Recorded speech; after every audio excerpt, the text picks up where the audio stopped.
Patrice Célario, bonsoir. Bonsoir. Nous sommes là dans la salle Gaston Médecin entièrement refaite.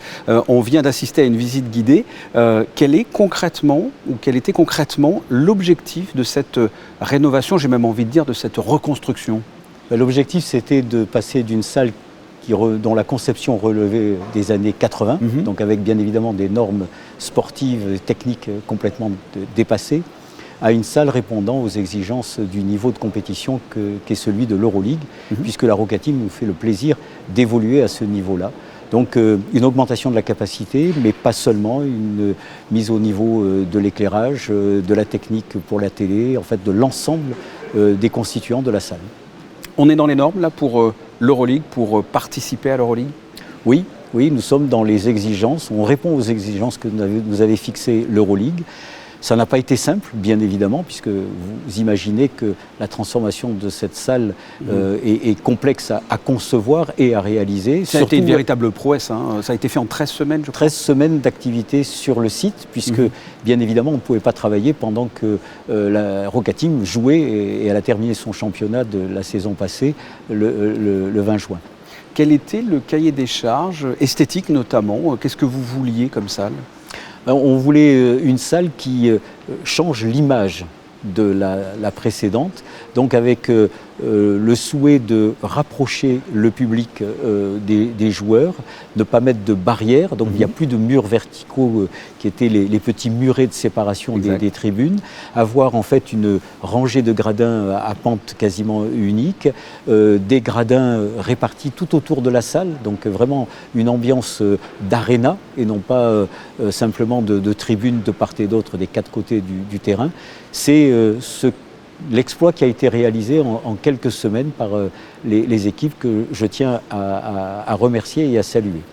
La suite, en termes de rénovation, en ce qui concerne le stade Louis II, il y a eu la piscine, il y a la salle Gaston Médecin, il y a la piste d'athlétisme. On parle, je crois, la pelouse aussi. La pelouse aussi. Et on parle de 355 millions d'euros de rénovation, c'est ça? Quelle est la suite? Alors, la suite, c'est, je dirais, un petit peu de prolonger ce qui a été fait pour cette salle Gaston Médecin, c'est-à-dire de mener des études de manière approfondie, parce que dans un bâtiment existant, avec une activité intense dans le bâtiment, souvenons-nous que le stade Louis II est ouvert quasiment 365 jours par an, de 7h du matin à 23h, pour les scolaires, pour les amateurs, mais aussi pour les équipes professionnelles.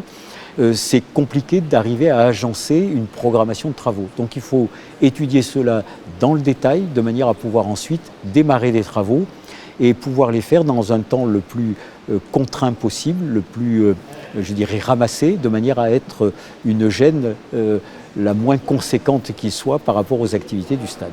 Alors quel est votre constat? Comment se trouve ce stade Louis II? On parle des fois de vétusté. Est-ce qu'on est loin de ça? Est-ce que ce stade est vétuste? Je pense que le terme de vétusté est un terme particulièrement sévère par rapport à cet ouvrage. Rappelons-nous que c'est un bâtiment qui effectivement a presque 40 ans d'âge. Des opérations de maintenance très conséquentes sont réalisées au fil du temps pour rénover, améliorer, et sur le plan technique et sur le plan sportif, les différents équipements. Peut-être qu'un certain nombre d'aspects purement esthétiques peuvent laisser penser qu'il est vétuste.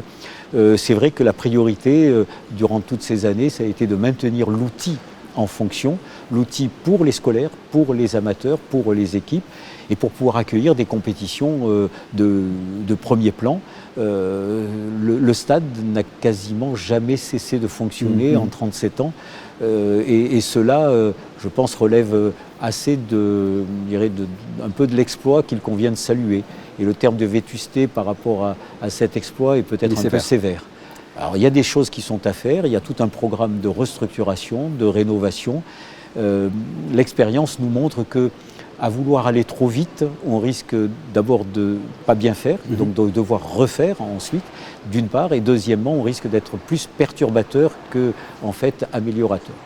Alors sur les réseaux sociaux, j'ai vu que certaines personnes auraient aimé voir d'autres couleurs au niveau des sièges du stade de foot. Est-ce que c'est à l'ordre du jour ou pas du tout? Parce que ça fait beaucoup parler, ça quand même, les Ça sièges fait jaunes. beaucoup parler. Alors comme tous les choix esthétiques, ça fait toujours couler beaucoup d'encre, beaucoup de salive. Mais cela existe en fait avant même que le stade ne sorte de terre, puisque à l'époque, donc en 1984, la couleur des sièges avait déjà fait beaucoup parler. Je crois que le choix esthétique, il appartient qu'à un seul. Des propositions lui seront faites et puis le souverain décidera. On revient sur le basket, on reparle du basket. Est-ce que l'on peut dire maintenant, là, depuis ces dernières années, que le basket est devenu le ou l'un des fleurons du sport monégasque?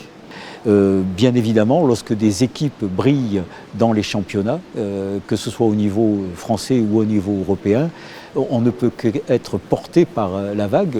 La Roca Team nous emmène de succès en succès depuis plusieurs années. Je pense que la salle qui est là lui permettra de continuer à créer cette fusion entre ses supporters et l'équipe pour l'aider à aller encore plus haut et remporter des challenges qui, là aussi, ne sont peut-être pas très faciles à relever. Dans quelle mesure le gouvernement apporte son soutien à la Roca Team? Tout ce qui est mis à disposition concourt à ce que l'équipe soit bien et qu'elle dispose d'équipements qui lui permettent de s'entraîner et de préparer les matchs et de pouvoir les tenir dans de bonnes conditions. Patrice Sellario, merci pour la visite de cette salle entièrement rénovée et qui est prête là maintenant à accueillir les équipes adverses de la Roca Team. Nous passons la balle à la Roca Team. Exactement.